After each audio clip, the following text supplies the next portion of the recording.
6:59 en el sol de la mañana. Muy buenos días, amigas y amigos, hermanos y hermanas del país y del mundo. Iniciamos la jornada del día de hoy del sol de la mañana. Julio Martínez Pozo está de viajes para Australia, lejos que es, y nos dejó responsable de estos comentarios iniciales de nuestro programa. Como siempre, iniciamos con la palabra de Dios. Filipenses 4:7 dice: y la paz de Dios, que sobrepasa todo entendimiento, guardará vuestros corazones y vuestros pensamientos en Cristo Jesús. Siempre estar alrededor de la palabra de Dios para tener paz. Un saludo especial a los empresarios que han convertido esta empresa y este programa en un acontecimiento nacional e internacional. Antonio Espaillat y Monserrat Espaillat, a Julio, que le vaya bien en su viaje, María Elena Núñez, Víctor Gómez Casanova, José La Luz, Melton Pineda, Yuris Rodríguez, Cristóbal de Chan, Humberto Paniagua y Andrés Martínez, que están haciendo un trabajo extraordinario en la mañana, a Helen Hill, Sonia Patiño, a Mauri Jaibar, Hansel García, Jova Bernal, a Rafael Díaz, Ramón Paulino y Manuel González, que tienen la otra parte de El Sol de la Mañana de 5 a 7, y a todo el equipo técnico de VTV Televisión, que nos transmite y ustedes nos están viendo, a los que nos están viendo por televisión. Miren, antes de los comentarios, dos breves saludos. El primero a nuestro hermano y amigo, el cónsul Luis Ligou. Señores, el cónsul Luis Ligou, el cónsul dominicano en Nueva York, está de pláceme en el día de hoy porque el consulado dominicano en Nueva York, junto con la Fiscalía General de Nueva York, fueron escogidos como las dos instituciones públicas de mayor relevancia, mejor valoradas en lo que va del año 2014. Esto es una información que nos alegra a todos porque nuestro hermano y amigo Luis, que ha sido un gran colaborador de este espacio desde que salió, y que hace poco estuvimos allá haciendo por primera vez un programa de radio desde el propio local del consulado, se siente muy bien. Fue una encuesta que se hizo, un sondeo de opinión que se llevó a cabo en Manhattan, el Bronx, Brooklyn, Queens y Staten Island. Y a todos se le preguntaban cuáles son las dos instituciones establecidas en Nueva York que tienen una mayor credibilidad y una mayor valoración. De un total de 947, reconoce al consulado el 78.12%, junto con la Fiscalía General de Nueva York. Nuestra felicitación al cónsul Luis Ligou. Siga así, hermano, que va muy bien, haciendo muchas cosas interesantes. Y reiterar nuestro agradecimiento a todos los que nos han apoyado, nos dieron respaldo el pasado lunes en el lanzamiento de Señales TV.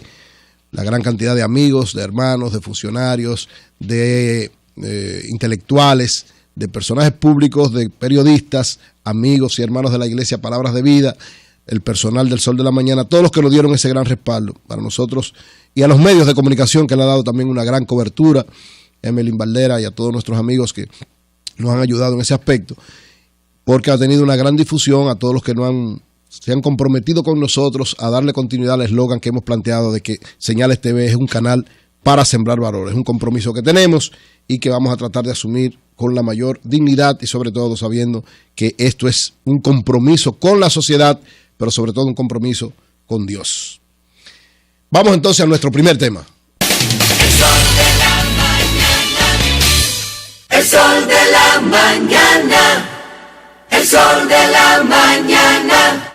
A las 7:03 iniciamos nuestro primer tema del día de hoy. Sin lugar a dudas es la decisión del presidente Danilo Medina de observar las reformas que se le hicieron al Código Procesal Penal y de enviarlo nuevamente al Congreso para que se inicie una nueva discusión y una nueva aprobación. ¿Qué significa esto en términos concretos? ¿Qué significa esto? Miren, yo creo que con esto el presidente Danilo Medina de alguna manera sigue en sintonía con lo que es la preocupación de sectores importantes de la sociedad dominicana. Independientemente de la posición que usted tenga frente a las reformas que han habido y al aspecto sobre todo del artículo 85, que es el que ha creado la gran discusión, lo concreto es que el presidente, cada vez que hay un tema conflictivo que genera debates profundos y grandes en la sociedad dominicana, él trata de alguna manera de que precisamente se cree un espacio de discusión para que haya entendimiento y los aspectos conflictivos traten de bajar lo más posible. Esa es la función de un presidente. Esa es la función de un estadista, esa es la función de alguien que dirige un país. Sobre todo porque este proceso que se ha dado alrededor del Código Procesal Penal ha generado desde su inicio, o sea, desde que se aprobó el Código Procesal Penal en septiembre del año 2004, ha generado siempre una gran discusión. Un sector que dice que a final de cuentas es un copy-paste y que es para un país más avanzado y que no era para este país. Y otro, entre lo que yo me encuentro, que creo que es un gran avance, que tiene sus limitaciones, que tiene sus, como todo, nada es perfecto, tiene algunas situaciones que iban a ser no coherentes con la sociedad dominicana y que había que esperar que caminara un poco para entonces hacerle esa restauración, ese arreglo, esa enmienda. Eso es lo que ha pasado ahora. Desde el principio se estableció, cuando se aprobó el Código Procesal Penal, que iba a empezar a implementarse y que en la medida en que fuera avanzando se le iban a hacer modificaciones. Y estas modificaciones tenían casi como 7 u 8 años en el Congreso, porque desde los 2 o 3 años de implementado se planteó una modificación, sobre todo a un aspecto en el que todos estamos de acuerdo, que está planteado aquí, pero que con esto entonces va a haber que hacer una nueva discusión, que es el aspecto que planteaba que los jueces estaban siendo demasiado benignos, sobre todo con la gente que era reincidente. Como la norma que establece este código es que la libertad es la costumbre y la prisión es la excepción, entonces todos los jueces, por miles de razones, algunos dicen, bueno, que por la debilidad de la justicia, otros dicen por otras situaciones, pero los jueces cuando veían una gente que tenía reincidencia, en vez de actuar coherente con lo que eso implica, lo que hacían era que también lo soltaban, y esto provocaba que muchos delincuentes y que mucha gente que afectaba la ley estuviera suelto teniendo una reincidencia que era peligrosa, porque se convertía en una situación de peligro público.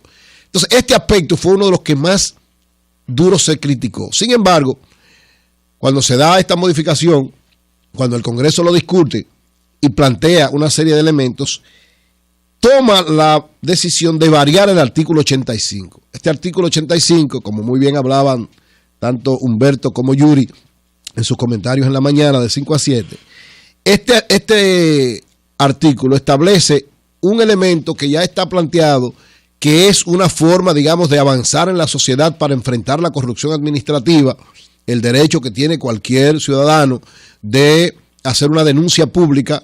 Humberto aclaraba que no es una querella, sino que es una denuncia y que ahora se planteó la querella, pero bueno, es un problema procedimental, pero lo cierto es que establecía que usted puede hacer, usted como ciudadano, cualquiera como ciudadano, puede denunciar a un funcionario público si entiende que el funcionario está actuando incorrectamente o que lo afectó o lo que fuese. Y eso es correcto, es un avance para la sociedad. Entonces, lamentablemente, no sabemos por qué circunstancia, por qué razón, ese aspecto planteado en el Código Procesal Penal fue variado, fue quitado de alguna manera, fue cercenado. Y esto provocó esta oleada de críticas a estas modificaciones. Incluso hay varias modificaciones ahí que estamos de acuerdo. Yo decía esto de lo de las reincidencias, donde todo el mundo está de acuerdo y que va de alguna manera a enfrentar los niveles de delincuencia. Pero esta situación dañó, para decirlo entre comillas, lo que fue la modificación del Código Procesal Penal. Y lógicamente de Danilo Medina había que entender que él no podía permitir ni que se promulgara esa ley, porque si él no lo objetaba, la ley salía promulgada, ni que tampoco la aprobara. Lo lógico, todos entendíamos que el presidente, que pone los oídos en el corazón del pueblo siempre, iba a observar esa ley como lo hizo. Y a provocar una discusión nueva. Incluso ayer cuando César Pina Toribio daba la información, decía que se llama una discusión tanto de la sociedad como de los niveles congresionales para precisamente modificar las cosas que están creando situaciones no convenientes para el propio Código Procesal Penal. Entonces, esto creo que es un paso importante, es un paso muy positivo, que lleva a que nuevamente la sociedad dominicana pueda empoderarse y transformar de la manera más conveniente para la sociedad dominicana este tipo de cosas. Recordemos que en los últimos tiempos la sociedad dominicana se ha empoderado de varios casos que ha logrado, digamos, no tumbarle el pulso, porque tal vez la expresión no es así, pero rectificar de parte de los gobernantes alguna serie de situaciones. El caso más emblemático es el 4% de la educación, una sociedad empoderada, tirada a la calle, tirada a todos los medios, y logró que se aprobara el 4% para la educación.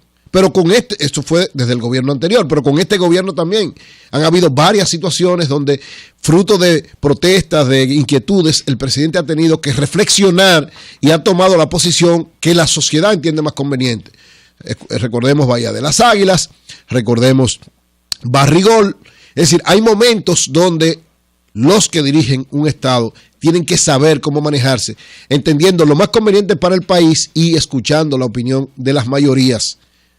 Y eso es lo que ha hecho el presidente Danilo Medina. Yo creo que este paso, independientemente de cualquier discusión que podamos tener desde el punto de vista técnico, desde el punto de vista de lo que implica el Código Procesal Penal, la posición que usted tenga sobre el Código Procesal Penal, es un paso positivo porque resitúa, readecúa, pone en un nuevo contexto lo que es esta discusión sobre el Código Procesal Penal, que ya es necesario. Esas modificaciones son ultra necesarias. ¿Por qué? Porque ya tenemos una evaluación de lo que ha acontecido con el Código Procesal Penal, las debilidades que tiene. Desde mi punto de vista, tiene grandes virtudes. Yo soy uno de los que siempre he defendido el código, pero he criticado algunos elementos que le han hecho daño y que ciertamente han contribuido a beneficiar lamentablemente a los niveles de delincuencia. Entonces, esos aspectos que tenemos que modificar. Y en eso prácticamente estamos todos de acuerdo. O sea, hay elementos donde estamos casi todos de acuerdo, pero hay elementos donde evidentemente no podemos estar de acuerdo y ahí es que está la clave. Y este es uno de esos. Y qué bueno, ojalá que ahora no suceda nuevamente en el Congreso lo que denunció Minú Tavares, que es una denuncia bastante grave. Ella denunció que supuestamente en la Cámara de Diputados la engañaron, dijo ella, o engañaron a los legisladores, porque supuestamente le llevaron una propuesta y la que salió no fue la que ellos evaluaron, sino que le cambiaron el asunto. Y esto es una denuncia bastante grave. En medio de todo esto, lo más lógico que hizo el presidente es, lógicamente, vetar esta ley, devolverla al Congreso. Eso quiere decir que empieza de nuevo la discusión y ojalá que esta discusión sea lo más amplia posible, donde se le dé mayor participación a la población y al mismo tiempo que las modificaciones que se establezcan como conclusión de esto sean las más convenientes para la justicia, para la sociedad dominicana y para cada uno de nosotros, porque cualquiera de nosotros es expuesto a estar en un procedimiento judicial y por tanto ese código nos afecta a cada uno de nosotros. El sol de la mañana, el sol de la mañana, el sol de la mañana. Nuestro segundo tema en el día de hoy tiene que ver con lo que es el proyecto de naturalización que el Poder Ejecutivo ha estado consultando para definitivamente mandarlo al Congreso. Y yo voy a dar algunas informaciones y tal vez algunas revelaciones que en los últimos días he tenido fruto de investigaciones a propósito de esta situación, porque todo el mundo sabe cuál es mi parecer en torno tanto a la ley, a la sentencia 168.13, como a todo lo que ha acontecido alrededor de ella, porque evidentemente todo lo que está pasando ahora es fruto directo de esa sentencia. La sentencia 168.13 ha provocado una nueva realidad en términos migratorios en la República Dominicana. Usted podrá estar de acuerdo o podrá estar en contra, pero lo cierto es que todo lo que se ha generado en el país y en el mundo ha sido fruto de la aplicación de esa sentencia. ¿Qué pasó en esa sentencia? Todo el mundo sabe, por un caso, el de Juliana Deguis, lamentablemente el Tribunal Constitucional tomó una decisión que afecta a una gran cantidad de personas. ¿Cuál es la cantidad? Realmente en concreto nadie sabe cuál es la cantidad.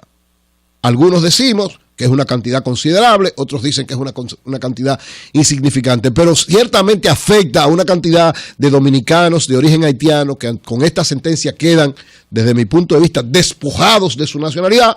Desde el punto de vista de lo que respalda la sentencia, nunca la han tenido, y ahí está la discusión. Entonces, ¿cuál es la realidad y qué es lo que quiere el gobierno? ¿Qué es lo que quiere el presidente Danilo Medina? ¿Qué es lo que quiere el grupo de asesores que tiene a su alrededor? Especialmente el licenciado Gustavo Montalvo, que desde mi punto de vista ha sido quien ha tenido una posición lo más coherente y correcta en torno a esta situación, de no afectar la esencia de lo que es la sentencia, porque no la pueden violar, pero de resolver eso que se habló siempre del problema humano. Ahí hay un problema humano que necesita una salida jurídica, y eso es lo que está buscando el presidente. Entonces, oigan estos datos. ¿Cuál es la realidad? Algunos dicen que se afectaron 250,000 personas, incluso se ha manejado esa cifra a nivel internacional. Otros, como la Junta Central Electoral, después de una evaluación, dice que solamente son 24,000. ¿Cuál es la realidad de lo que ha acontecido con esto? Miren, se hizo una investigación, de parte del gobierno se hizo una investigación, de parte de la gente que está tratando de implementar esta ley, se hizo una investigación. ¿Cuál es la realidad de a quiénes ha afectado o cuáles a quienes va a beneficiar. Porque el proyecto especial de ley de naturalización, ¿qué es lo que busca? Busca resolver ese problema humano que creó la sentencia. No es afectar la sentencia, no es cambiar la sentencia, no es violar la sentencia. Es resolver ese problema que es lo que no ha creado esta situación internacional, que donde quiera que va, a cualquier lado que va esta situación, es una condena para la República Dominicana. Entonces el presidente tiene como una especie de péndulo, como una especie de baldón, como una especie de espada de Damocles, que donde quiera que va a plantearse este asunto, la República Dominicana queda en una situación muy difícil. Entonces, ¿cómo quiere el gobierno resolver eso? ¿Cómo quiere el presidente resolver eso? Con esta ley de naturalización. ¿Cuáles son las personas en términos concretos que están siendo afectadas? Oigan estos datos que yo he averiguado, lógicamente es una investigación que he hecho, podrá otra gente decir lo contrario, pero miren, es lo que se maneja para resolver esto. Realmente no son 250,000 personas de manera directa, no. Hay una situación, hay gente en 3 niveles. Hay, según la Junta Central Electoral, 24,000 personas que tienen documentos, pero no son aceptados por la Junta Central Electoral. En la evaluación que ella hizo, eso lo dijo la propia Junta, y por eso habla de que son 24,000 personas. Esas 24,000 personas que tienen un acta de nacimiento, pero que supuestamente no se la quieren aceptar, son válidos. O sea, su acta de nacimiento se lo dio el gobierno, no es culpa de ellos. Fue el Estado Dominicano, pero no el gobierno. El Estado Dominicano le entregó esa acta de nacimiento. Si ahora quiere decir que no vale por la situación que fuese, eso es una responsabilidad del Estado. Esta gente no tiene responsabilidad frente a esto. A ellos hay que resolverle su situación. Entonces, en esos 24,000 yo creo que no hay ningún problema y todo el mundo está de acuerdo con que es así. Ahora, esas 24,000 personas tienen también descendientes. Y entonces la cifra ya aumenta, los familiares, a 105,000, que son lo que habría entonces que definir en función de esa realidad de esos 24,000 que tienen documentos, pero que la Junta no lo acepta o no lo reconoce. Y hay, oigan esto, la cantidad, por lo menos la evaluación que se ha hecho hasta ahora, de los que no tienen documentos, son alrededor de 50,000. Entonces, la ley especial de naturalización iría básicamente para esos 50,000, alrededor de 50,000, que son los que no tienen documentos, pero que caen dentro de esa realidad que va a plantear la ley especial de naturalización. Entonces, pero no es que le van a dar de una vez la nacionalidad. No. Es un proceso que tienen que llevar. Incluso las estimaciones que hacen los que están alrededor del gobierno dicen que de eso se le va a dar un proceso, es lo que se tiene estipulado, de alrededor de 5 años para que demuestren el arraigo. Tienen que demostrar el arraigo. No es de que ya se le entregamos automáticamente, no. Es un proceso que van a vivir para demostrar al Estado Dominicano que ellos tienen un arraigo. Es decir, gente que tiene aquí, que nació aquí y que tiene todo aquí, que no tiene nada que ver con Haití, que tiene hasta hijos, nietos, todas las cosas, que ellos no tienen documentos, pero que tienen un arraigo que demuestran que son dominicanos. Entonces, a esa gente, en ese proceso, que además va a llevar una serie de elementos probatorios y una serie de condiciones que tiene que hacer, se le va a dar un plazo, creo que de 5 años, para que en todo ese tiempo y desarrollado ese proceso, entonces se le dé la naturalización. Y eso es correcto por ahí. Y estamos hablando de los que realmente van a estar más en una situación más difícil porque no tienen ningún documento que lo avale hasta ahora. Tendrían que hacer un proceso de investigación, tendrían que ponerse de acuerdo con una serie de personas, tendrían que hacer lo que implica en cualquier sitio un proceso amplio para definir su estatus migratorio. Entonces, ese proceso, a final de cuentas, mucha gente ni siquiera lo va a hacer, ustedes verán. Pero hay que abrir, hay que dar la oportunidad. Eso es lo que un Estado tiene que hacer. Entonces, estamos hablando de que esta ley especial de naturalización, que tengo entendido, según la información, va a ser llevada ya al Congreso en este mes. Es decir, en este mes hay un compromiso del presidente Danilo Medina de enviar la ley especial de naturalización al Congreso para que el Congreso la discuta. Y yo comparto esto, creo que es correcto y con estos datos, visto de esta manera, es la mejor salida que puede tener el Estado Dominicano para evitar que siga habiendo esta situación tan difícil a nivel internacional y tan difícil a nivel nacional. El sol de la mañana. El sol de la mañana. Nuestro tercer tema de hoy tiene que ver con los niveles de la deuda y la situación en este aspecto que tiene la economía dominicana.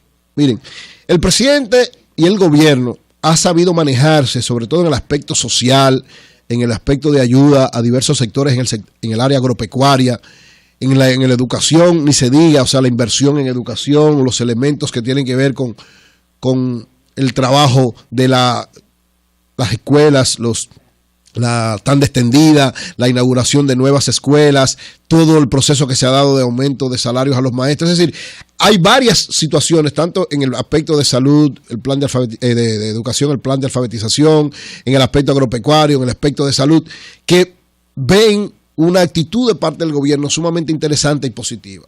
Sin embargo, hay serios problemas de preocupación en lo que tiene que ver con el manejo de un elemento fundamental de la economía dominicana, que es la deuda pública. ¿Qué es la deuda pública? La deuda pública es la sumatoria de la deuda externa. La deuda externa es lo que le debemos tanto a organismos internacionales como a países o a todo lo que tiene que ver con el mundo, y la deuda interna. La deuda interna es la que el gobierno asume, como los bonos internos que se hacen para pagar una serie de cosas, con sectores nacionales que lo acumulan y le pagan los intereses por eso. Tanto la deuda externa como la deuda interna pagan intereses. La sumatoria de deuda interna más deuda externa es lo que da deuda pública. ¿Por qué deuda pública? Porque es la deuda que tiene el Estado dominicano. Por eso es pública la sumatoria de estas dos deudas. Siempre he dicho, mis comentarios económicos siempre dicen que cuando los niveles de esa deuda pública deben preocupar tanto al gobierno como a la sociedad, cuando esos niveles pasan de una relación de por encima del 40% del Producto Bruto Interno. Hay una relación, y eso es lo que miden los economistas. Te miden su Producto Bruto Interno. Todo el mundo sabe que el Producto Bruto Interno, y los que no lo saben se lo digo, es la sumatoria en términos de dinero de los bienes y servicios que produce, la riqueza que produce una sociedad durante un año. Eso es lo que los economistas llamamos Producto Bruto Interno. Usted lo mide. El Producto Bruto Interno de la República Dominicana ahora mismo es alrededor de 60,000 millones de dólares. Es la cantidad de productos y servicios, de bienes que nosotros producimos, de la riqueza que generamos. Alrededor de 60,000 millones de dólares. Entonces, cuando la relación entre eso que nosotros producimos como riqueza en la sociedad dominicana y lo vinculamos al nivel de deuda que tenemos, cuando eso pasa del 40%, ya es preocupante. Muy preocupante. No solamente para la República Dominicana, para cualquier país del mundo. Entonces, ahí ya como que se prende un bombillito rojo y empieza a que la deuda no puede ser tan grande. ¿Qué pasa en la República Dominicana? Que en la República Dominicana, lamentablemente, según cifras extraoficiales, los niveles de deuda externa, de deuda pública, están ya alrededor del 48% del Producto Bruto Interno. Aunque el Banco Central dijo en estos días que entre 42 y 43, pero bueno, está por encima de 40.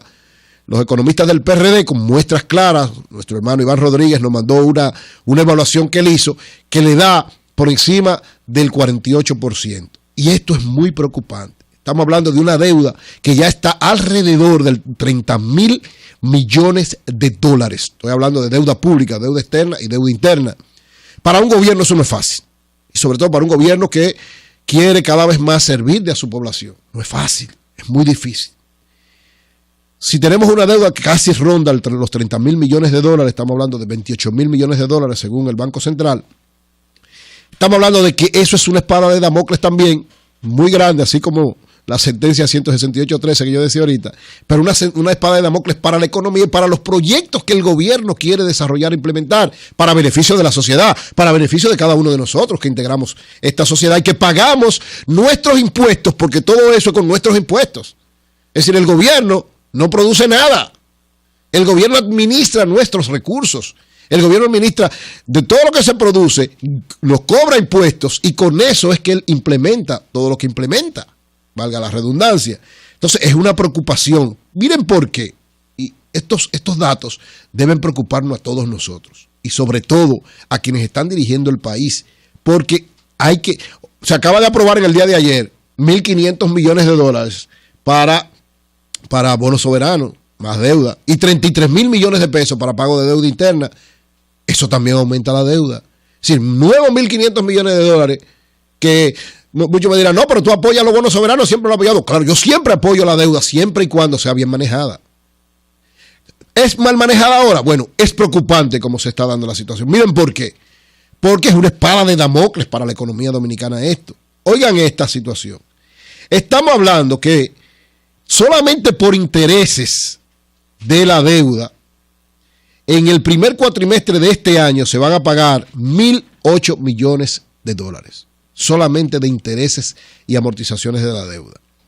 Y estamos hablando que para el segundo cuatrimestre se van a pagar 938 millones de dólares. Y para el tercer trimestre se va a pagar 852 millones, cuatrimestre, perdón. Para el último cuatrimestre, los últimos 4 meses, 852 millones de dólares. Para un total, estamos hablando en el 2014, señores, estamos hablando de que se van a pagar 3.373 millones de dólares solamente de intereses y amortización de la deuda pública.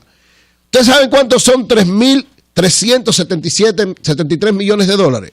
Eso es prácticamente cualquier renglón importante de la economía dominicana, de los 3 que soportan la economía dominicana, lo que ellos producen. Lo que produce el turismo, las remesas o cualquier otro renglón importante de la economía dominicana, del que más produzca. Es decir, estamos hablando que de pago de intereses y de la deuda pública, este gobierno va a tener que pagar casi 3.500 millones de dólares. Entonces hay que pensar en una reorientación de esa deuda. No puede seguirse en esa orientación. ¿Qué puede hacer el gobierno? Bueno, el gobierno dirá, nosotros estamos en una situación difícil. ¿Por qué? Porque, bueno, hemos asumido esto así. A final de cuentas estamos cumpliendo con nuestro compromiso. No puede dejar de cumplirlo la República Dominicana. Recuérdense aquella vez que dejamos de pagar la deuda y caímos en lo que los economistas llamamos una situación de default, es decir, de no pago. El impago de la deuda lleva a que en los organismos internacionales nos empiecen a crear situaciones difíciles y que por tanto como destino importante de inversión extranjera, entonces caemos. Y la inversión extranjera es uno de los grandes soportes también de la economía dominicana, sobre todo en los últimos tiempos. La gran inversión que hemos tenido en minería, la gran inversión que tenemos en turismo, la gran inversión que tenemos ahora en zona franca. Es decir, si no pagamos la deuda, entonces tenemos el conflicto de que dejamos de ser un elemento importante para que vengan recursos frescos, que vengan capitales internacionales, y además ninguna economía se puede cerrar. Nosotros no podemos cerrar la economía dominicana al mundo. Pero hay que buscar, hay que pensar en una nueva estrategia en torno a esto. Muchos dirán, pero ¿qué puede hacerse si lamentablemente la situación camina a ser más difícil? ¿Por qué? En el día de ayer, los economistas del Partido Revolucionario Dominicano y su departamento de Asuntos Económicos, que cabeza Iván Rodríguez, dice que va a haber una reducción significativa de los ingresos fiscales del gobierno, porque la tendencia es a que bajen los ingresos fiscales. Entonces el gobierno está en una situación complicada. Aumenta la deuda pública, tanto interna como externa, y bajan los ingresos fiscales. Entonces, ¿a qué vamos? Vamos a una situación bien difícil. Aquí viene entonces la discusión del pacto fiscal. ¿Qué lleva esto al pacto fiscal? Bueno, el pacto fiscal, gracias a Dios, dijo José Ramón Peralta como vocero, él no es el vocero económico, pero como, digamos, uno de los voceros más importantes del gobierno, que este año, por lo menos este año 2014, no va a haber una reforma fiscal, no se van a crear nuevos impuestos, pero hay que discutir para el año 2015 ese pacto fiscal que va a conllevar, digamos, una nueva reforma fiscal, pero integral, que es lo que, ¿verdad?, siempre decimos. Cuando queremos que los impuestos afecten menos a la gente, hablamos de una reforma fiscal integral. ¿Qué es esa reforma fiscal integral? Aquella que debe darse y que siempre debió darse, pero que nunca se ha dado, afectando a los que más tienen y tratando de que quienes más pagan no sigan pagando más. Es decir, a la clase media usted no la puede seguir forzando. La clase media, sobre todo, porque los sectores bajos pagan básicamente impuestos mínimos, porque no tienen grandes cantidades de ingresos, pero los sectores medios es lo que tradicionalmente más pagan impuestos, porque tal vez es más fácil a ellos, a nivel de consumo y a nivel de una serie de elementos que tienen, ponerle impuestos. Los sectores que más poseen recursos, digamos, de manera, nuestro sistema impositivo es medio irracional en ese aspecto, pagan menos. Entonces, la tendencia debe ser a que los que más poseen paguen más y que vayan en escala descendente, no al revés. Hay que cambiar la forma de poner los impuestos. Esto siempre se dice, pero nunca se hace. Esto siempre es la aspiración de todo el mundo, pero nadie la aplica. Esta no ha sido la costumbre. Tradicionalmente resolvemos, hay que poner un impuesto, le ponemos el impuesto al más fácil de cobrar. Entonces hay que cambiar el criterio del cobro de los impuestos. Ese es uno de los grandes retos que tiene este gobierno ante esa realidad. Ante una deuda que está creciendo de manera vertiginosa, ante unos ingresos fiscales que están reduciéndose, y es verdad, un gobierno reduciéndose los ingresos fiscales no puede funcionar para resolver los problemas de la sociedad. Es decir, con la presión tributaria que tenemos entre un 13 y un 14%, no es verdad que este gobierno va a poder, ni este ni ningún gobierno va a poder afectar y resolver, enfrentar con eficacia el problema de la pobreza, el problema de la educación, el problema de la salud, el problema de la diversión de la gente, o sea, muchos elementos.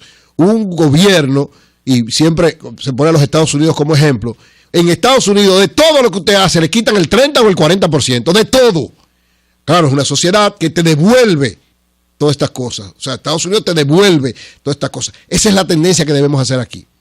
Una reforma, este pacto fiscal, una reforma impositiva integral que lleve primero a que sea el que más ingresos tiene y el que más beneficios tiene pague más, y que vaya en niveles descendentes así. Y además que los ingresos que nos cobren, que las cosas que el gobierno nos quita, que las situaciones que el gobierno nos afecta, vayan de verdad en beneficio nuestro. Es decir, no es posible que tengamos tantos problemas con los servicios básicos del país. No es verdad que te están cobrando un impuesto, por ejemplo, el impuesto de los peajes, y que las carreteras no sirvan. Entonces, si te están cobrando un peaje, la mayoría de los peajes también están vinculados con quienes construyen, pero bueno, el peaje que cobra el gobierno. No puede ser que te cobre un peaje y que a final de cuentas no inviertan el dinero donde tienen que invertirlo. En el caso de la educación, bueno, hay una gran inversión. En el caso de la salud también hay una gran cantidad de proyectos, pero tienen que concretarse eso lo más rápidamente posible. Y la sociedad debe verlo, saberlo, entenderlo. Y, lógicamente, en la medida en que usted ve que esos impuestos que le cobran, esos impuestos que le quitan, están retornando para su beneficio, están retornando para su bienestar. Siempre yo dije en la campaña electoral que en los gobiernos del presidente Leonel Fernández se había creado de alguna manera el crecimiento económico, y los gobiernos del PLD anteriormente habían sido efectivos en eso, un crecimiento alrededor de un 7, un 8% de manera permanente, pero tenía una gran debilidad, y es que eso no se había convertido en bienestar de la población. Teníamos un gran crecimiento y tenemos todavía un gran crecimiento, pero si ese crecimiento no se transforma en bienestar de la gente, no vale la pena, porque somos un país, como muy bien dice el presidente Manuel Medina, un país de cifra no resuelve el problema de la gente. Entonces el gran reto es convertir esa cifra en bienestar de la población, y pasamos por aumentar los ingresos fiscales. Es verdad que hay que aumentar los ingresos fiscales, pero si eso no se convierte en bienestar, en aumentar la capacidad de la gente de tener mejores servicios públicos, mejor capacidad para enfrentar los problemas de delincuencia, que es uno de los grandes retos también del gobierno. Es decir, la gente tiene que, además de poder divertirse, tener tranquilidad, poder caminar sin ningún inconveniente, tener servicios de agua, servicios de educación, servicios de salud, con los ingresos que la gente paga. Ese es el gran reto del gobierno. Si no camina por ese lado, si sigue aumentando la deuda pública sin que eso se exprese de manera concreta en una orientación de beneficio para la población, lamentablemente estamos sembrando el que la economía dominicana, en términos de mediano plazo, colapse. Cambio y fuera, Mauri.